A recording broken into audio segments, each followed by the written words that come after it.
Hello everyone. जैसा कि हमने पहले डिस्कस किया कि समाजशास्त्र क्या है, हम इसको क्यों पढ़ते हैं, देन उसके बाद हमने डिस्कस किया कि समाजशास्त्र का उद्भव एवं विकास कैसे हुआ, इसकी पृष्ठभूमि की क्या परिस्थितियां थी, सामाजिक आर्थिक राजनीतिक कि समाजशास्त्र की नींव डाली अगस्त कॉम्टे ने, इसके पीछे की कौन कौन सी परिस्थितियां थी, इन सभी के बारे में हमने डिस्कस किया। टेलीग्राम पे हमने इनसे रिलेटेड क्विज करी और मैंने वहां पे आपको नोट्स भी सेंड कर दिए, आपने नोट्स बना भी लिए।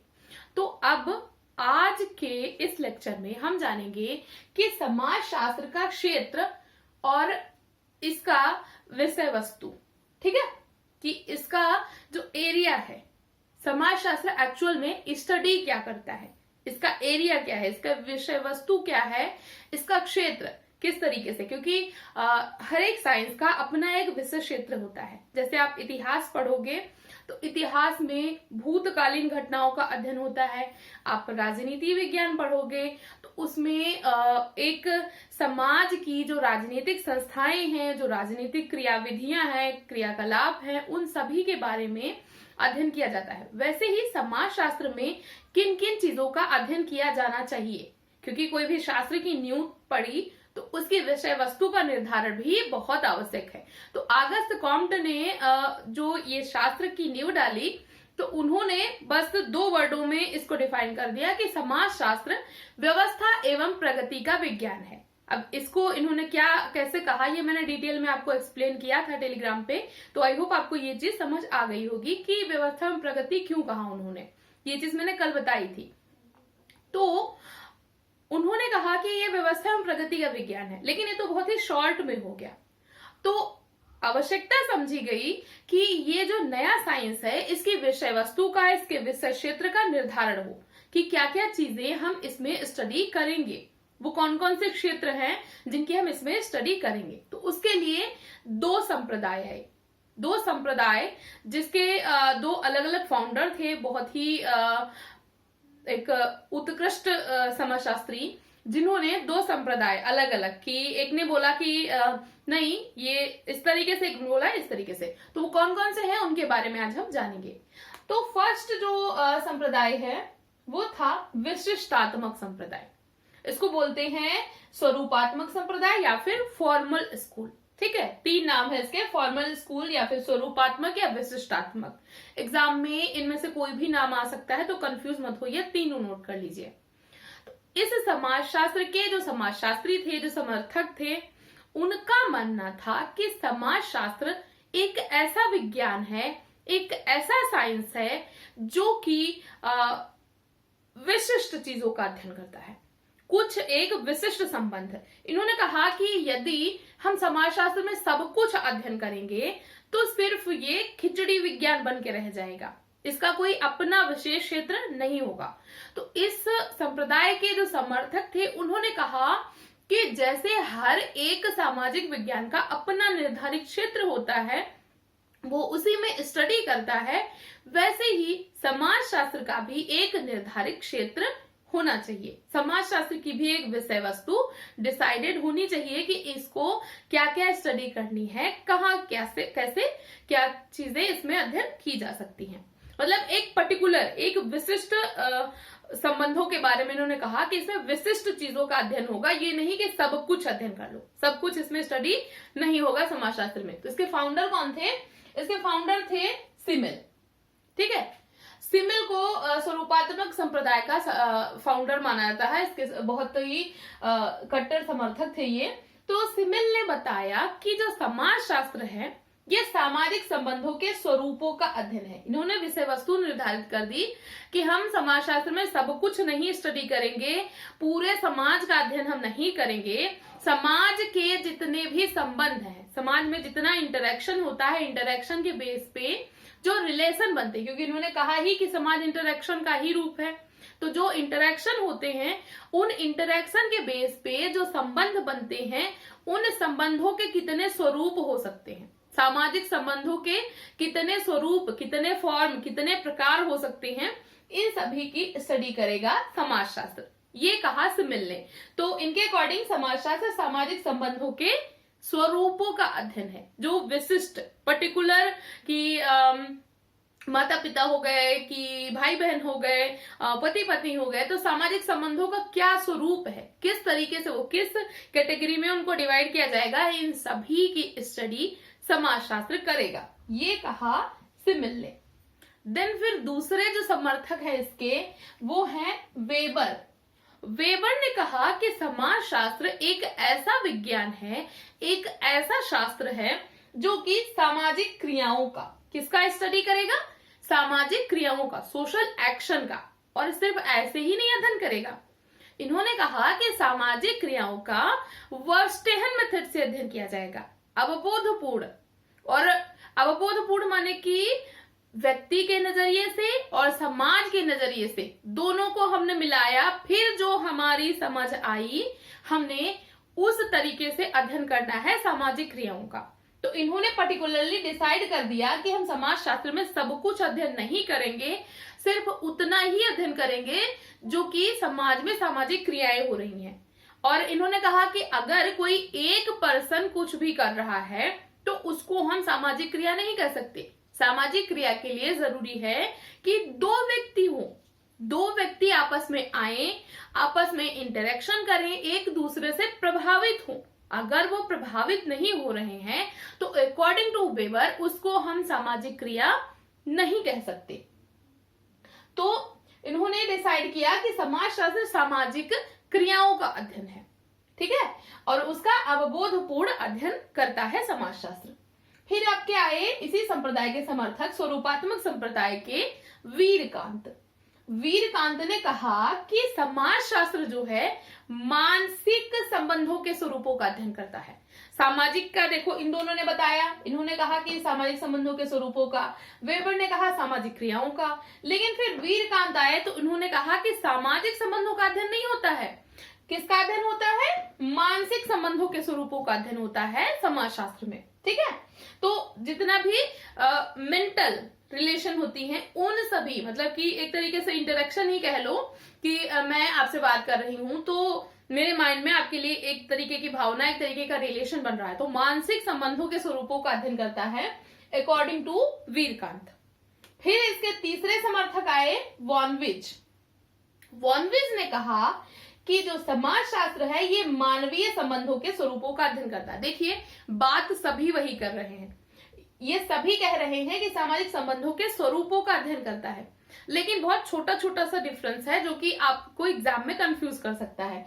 तो जब भी आए संबंधों, सामाजिक संबंधों का स्वरूप तो सिमिल होगा, सामाजिक क्रिया पूछे तो वेबर हो जाएगा, और मानसिक संबंध पूछे तो वीरकांत हो जाएगा, और मानवीय संबंध वर्ड आ जाए तो कौन हो जाएगा, वॉनविज हो जाएगा।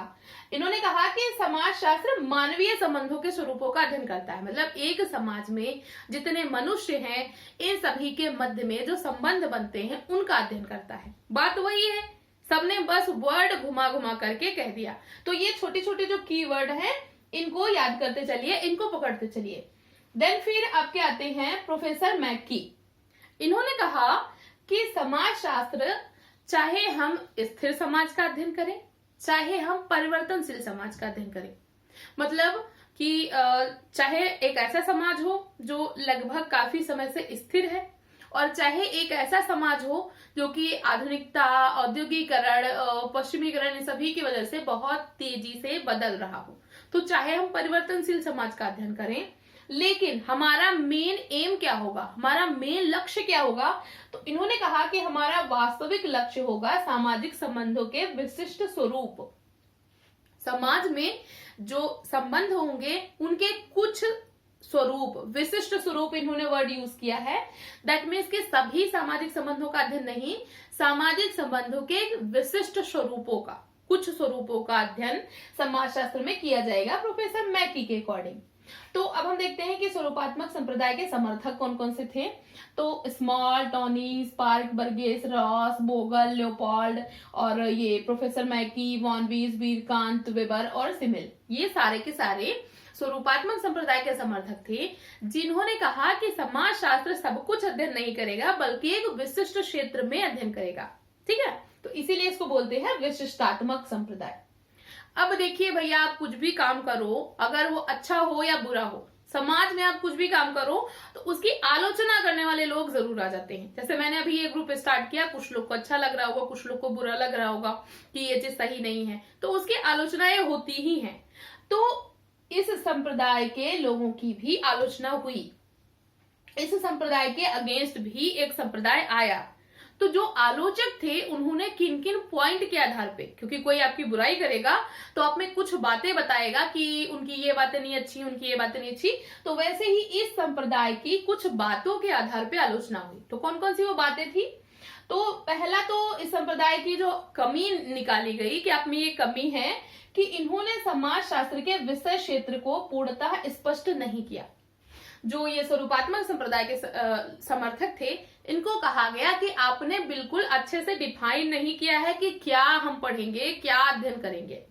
पूरी तरीके से इस विषय क्षेत्र को डिफाइन नहीं किया है, ये आलोचकों ने कहा। आलोचकों ने कहा कि कोई बोल रहा है मानसिक संबंध, कोई बोल रहा है मानवीय संबंध, कोई बोल रहा है क्रिया, कोई बोल रहा है सामाजिक संबंध। तो एक जो डेफिनेशन होनी चाहिए पर्टिकुलर कि क्या एरिया है, वो ठीक से आपने डिफाइन नहीं किया है। तो सामाजिक संबंधों समाज शास्त्र की विषय वस्तु को ठीक से डिफाइन नहीं किया है, ये पहला पॉइंट रखा आलोचकों ने। दूसरा क्या बिंदु था जिसपे आलोचना हुई इनकी? दूसरा बिंदु था कि अगर सभी विज्ञान विशिष्ट संबंधों का अध्ययन करेंगे तो फिर सामान्य संबंधों का अध्ययन कैसे होगा। मतलब कि सभी लोग अपना अपना लेके बैठे हैं तो भैया परिवार को कौन संभालेगा, वो वाली बात हो गई। यदि सभी जितने भी विज्ञान हैं वो सभी अपना अपना अध्ययन करने लगे कि राजनीति शास्त्र कह रहा है नहीं हम राजनीतिक संबंधों का, अर्थशास्त्र कह रहा है नहीं हम आर्थिक संबंधों का, मनोविज्ञान कह रहा है नहीं हम मानव मस्तिष्क की क्रियाविधियों का अध्ययन करेंगे, तो फिर एक ऐसा शास्त्र होना चाहिए जो कि सभी का अध्ययन करे। तो फिर सभी का अध्ययन कौन करेगा? तो दूसरा पॉइंट ये रखा गया आलोचना का। ठीक है।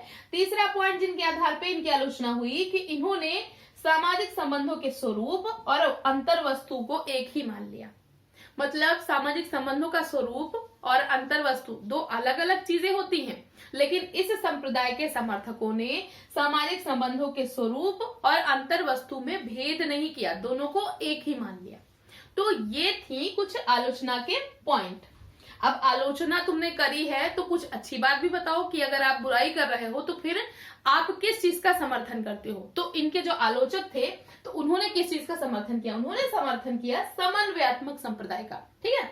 इनके अगेंस्ट में संप्रदाय आया समन्वयात्मक संप्रदाय, जिसका दूसरा नाम है संश्लेषणात्मक संप्रदाय। अब ये दोनों नाम याद कर लेना, ऐसा नहीं कि एग्जाम में आ जाए तो आप कंफ्यूज हो जाओ। तो इसका दूसरा नाम संश्लेषणात्मक संप्रदाय। तो जो संश्लेषणात्मक संप्रदाय के जो लोग समर्थक थे उसमें कौन कौन थे? तो उसमें आपके थे Sorokin, Durkheim, Hobhouse, Ginsberg, Ward, Motwani and वीरस्चिक। ठीक, तो ये लोग थे। तो इन लोग ने कहा कि समाजशास्त्र क्या है? तो समाजशास्त्र में इनके अकॉर्डिंग समाजशास्त्र सब कुछ का अध्ययन करता है, एक तरीके से सामान्य का अध्ययन करता है। मतलब कि इन्होंने कहा कि जैसे विशिष्ट वालों ने कहा कि सब कुछ का अध्ययन नहीं करेगा, विशेष चीजों का अध्ययन करेगा, लेकिन जो समन्वयात्मक संप्रदाय के समर्थक थे तो इन्होंने कहा कि समाजशास्त्र समाज के जो सामान्य चीजें हैं, सामाजिक संबंधों की जो सामान्य चीजें हैं उनका अध्ययन करेगा। तो ये एक सामान्य विज्ञान है। ये लोग क्या बनाना चाहते थे? स्वरूपात्मक वाले समाजशास्त्र को एक विशिष्ट विज्ञान बनाना चाहते थे। क्या बनाना चाहते थे? विशिष्ट विज्ञान। और जो ये समन्वयात्मक वाले आ गए, ये क्या बनाना चाहते थे? एक सामान्य विज्ञान, एक कॉमन साइंस हो जो कि सभी विज्ञानों की जो कॉमन बातें हैं उनका अध्ययन करे, जो सभी विज्ञानों की सामान्य बातें हैं उनका अध्ययन करे। ये ऐसा शास्त्र है अकॉर्डिंग टू समन्वयात्मक जो संप्रदाय के समर्थक थे। तो इन्होंने कहा जैसे कि दुर्खीम जो इनके मेन समर्थक थे, तो जैसे कि दुर्खीम थे, तो दुर्खीम ने कहा कि समाजशास्त्र एक सामान्य समाजशास्त्र होना चाहिए। इन्होंने कहा कि एक ऐसा शास्त्र होना चाहिए जो कि सामान्य हो, और वो उसमें क्या क्या स्टडी होगी? तो इन्होंने कहा कि उसमें विशिष्ट विज्ञानों के विशेष क्षेत्रों के नियमों पर आधारित अधिक सामान्य नियमों से बना हुआ वो शास्त्र होना चाहिए। दुर्खीम के अकॉर्डिंग एक कॉमन साइंस हो, जिसमें जो विशिष्ट विज्ञान जैसे राजनीति है, जैसे अर्थशास्त्र है, जैसे मनोविज्ञान है, तो ये जो विशिष्ट विज्ञान है, तो इन विशिष्ट विज्ञानों के कुछ सामान्य सिद्धांत होंगे। तो उन सामान्य सिद्धांतों पर, उन सामान्य बातों पर आधारित होना चाहिए समाजशास्त्र। मतलब सबकी जो कॉमन बातें हैं उनका अध्ययन करना चाहिए। जैसे कि सपोज दैट कि गरीबी बेकारी अर्थशास्त्र में भी अध्ययन होता है, लेकिन वही चीज आपको समाजशास्त्र में भी मिल जाएगी। तो ये कॉमन पॉइंट है। और जैसे राजनीतिक गतिविधियां राजनीति में भी अध्ययन होता है, लेकिन राज्य का अध्ययन समाजशास्त्र में भी होता है। तो जो कॉमन पॉइंट है उनका अध्ययन करेगा। तो इन्होंने कहा कि विशेष क्षेत्रों के नियमों पर आधारित अधिक सामान्य नियम, विशेष क्षेत्र यानी विशिष्ट विज्ञान, उनके सामान्य नियमों पर आधारित एक साइंस चाहते थे दुर्खीम, तो उसको इन्होंने नाम दिया था समाजशास्त्र। फिर आते हैं आपके सोरोकिन। तो सोरोकिन ने कहा कि एक सामान्य विज्ञान, समाजशास्त्र क्या है, एक सामान्य विज्ञान इसको होना चाहिए जो विभिन्न सामाजिक विज्ञानों के निष्कर्षों में, जो अलग अलग सामाजिक विज्ञान हैं उनके निष्कर्षों में समन्वय स्थापित कर सके। मतलब कि एक ऐसा शास्त्र बनाना चाहते थे सोरोकिन समाजशास्त्र को एक ऐसा विज्ञान बनाना चाहते थे जो कि सभी सामाजिक विज्ञानों के निष्कर्षों का समन्वय स्थापित कर सके। कि कोई आर्थिक पक्ष से निष्कर्ष निकाल रहा है, कोई राजनीतिक पक्ष से निष्कर्ष निकाल रहा है, तो कोई भूतकाल का निष्कर्ष निकाल रहा है। तो एक ऐसा शास्त्र जो कि इन सभी में समन्वय स्थापित कर सके, एक ऐसा शास्त्र होना चाहिए समाजशास्त्र के रूप में अकॉर्डिंग टू सोरोकिन। अब सोरोकिन ने कहा कि उससे क्या होगा, उससे होगा क्या, उससे हम समाज को समग्र के रूप में समझ पाएंगे। जैसे समाज के अलग अलग हमने भाग कर दिए कि आर्थिक पक्ष अलग हो गया, राजनीतिक पक्ष अलग हो गया, तो एक ऐसा शास्त्र हो जो कि संपूर्ण समाज को, पूरी सोसाइटी को एक समग्र के रूप में अध्ययन करे। तो इस तरीके से जब ये सामान्य सिद्धांतों पर, सामान्य नियमों पर आधारित होगा तो एक समग्र समाज को समझने में ये सहायक होगा अकॉर्डिंग टू सोरोकिन। इन्होंने बहुत ही प्रसिद्ध सूत्र दिया है N+1। N+1 क्या होता है समझिए, ये है N, ये +1। अब इसमें जो N है, ये N, ये है सामाजिक विज्ञान, ठीक है, +1 है समाजशास्त्र। अब इसमें कुछ ऐसे रूल होंगे जो इन सभी में कॉमन पाए जाते हैं। ये हो गया अर्थशास्त्र, ये हो गया राजनीति शास्त्र, ये हो गया कुछ और, तो ये अलग अलग सामाजिक विज्ञान हो गए। इनमें जो कॉमन बात है, जो एक कॉमन पॉइंट है, उन सभी का अध्ययन किया जाएगा यहाँ पे समाजशास्त्र में। तो ये बहुत ही प्रसिद्ध है N+1 का सूत्र सोरोकिन ने डिफाइन भी किया है पर्टिकुलरली कि क्या क्या चीजें इसमें स्टडी होंगी। तो उन्होंने डेफिनेशन दी थी कि सामाजिक विज्ञान जो समाजशास्त्र है ये सामाजिक और सांस्कृतिक घटनाओं का सामान्यीकरण मूलक विज्ञान है। समाजशास्त्र क्या है, सामाजिक सांस्कृतिक घटनाओं का सामान्यीकरण मूलक विज्ञान है। जो समाज में घटनाएं हो रही हैं, जो संस्कृति के परिप्रेक्ष्य से घटनाएं हो रही हैं, उन सभी का समन्वयीकृत करने वाला विज्ञान है समाजशास्त्र। सामान्यीकरण मूलक विज्ञान है समाजशास्त्र, ठीक है, अकॉर्डिंग टू सोरोकिन। अब एक और समर्थक आए समन्वयात्मक के, वो थे कौन, वीरस्ट्रीट। वीरस्ट्रीट ने क्या कहा कि समाजशास्त्र क्या है, वीरस्ट्रीट के अकॉर्डिंग समाजशास्त्र क्या है, तो इन्होंने दे दिया एक अच्छा सा सूत्र समझने के लिए।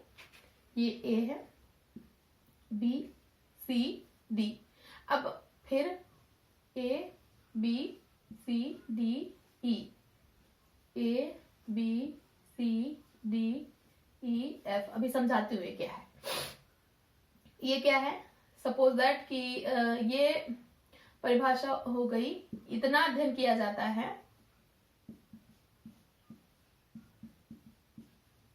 अर्थशास्त्र में, ठीक है, इतना अध्ययन किया जाता है इतिहास में, इतना अध्ययन किया जाता है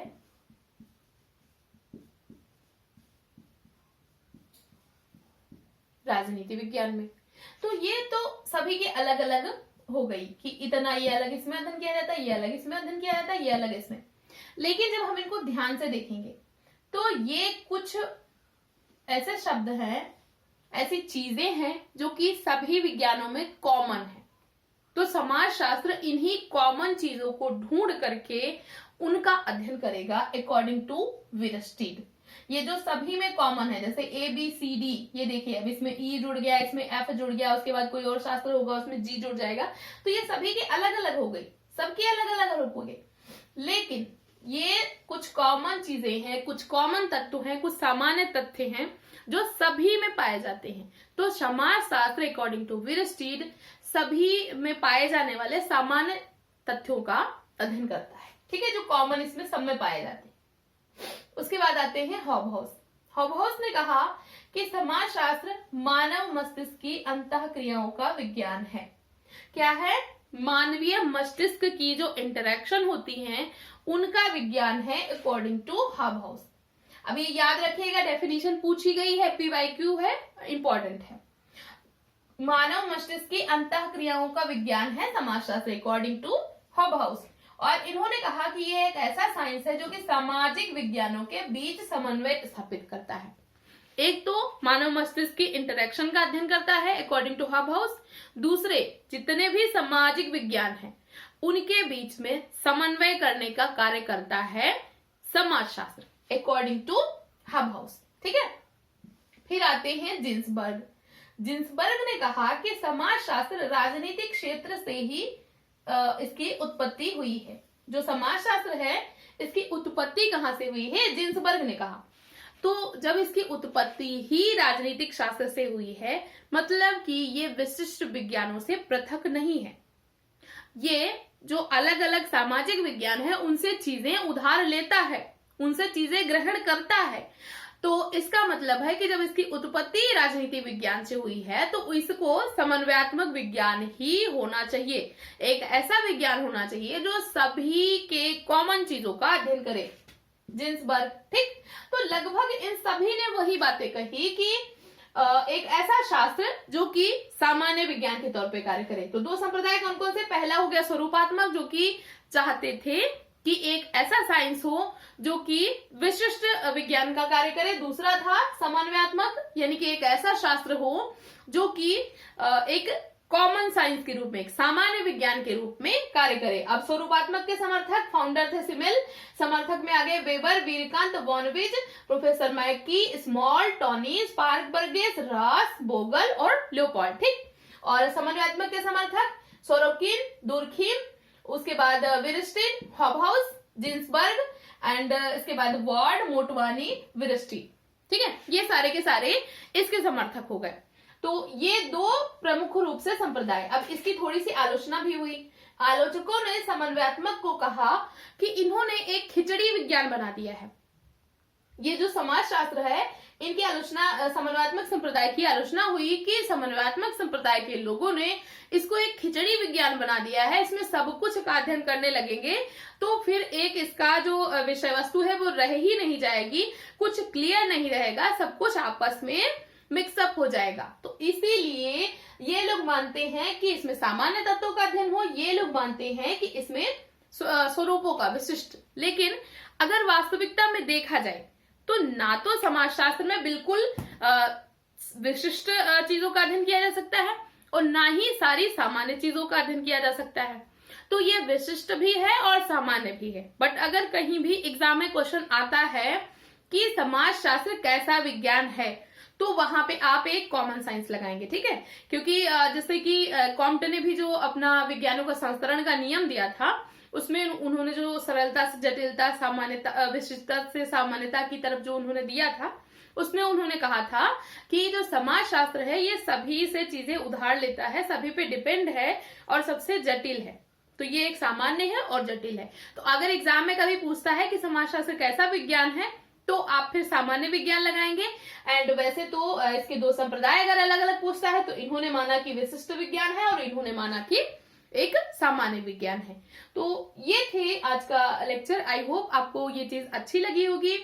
अगर आपको इसका PDF चाहिए, आपको इससे रिलेटेड कोई चाहिए तो आप हमारे पेड ग्रुप में ज्वाइन हो सकते हैं, जिसका मैंने बता दिया है कि आप मुझे मेल कर सकते हैं या फिर टेलीग्राम पे मुझसे जुड़ सकते हैं। वहां पे आप मुझसे जो भी क्वेरीज हैं वो पूछ सकते हैं। तो ऐसे ही पढ़ते रहिए, अपने गोल की तरफ आगे बढ़ते रहिए।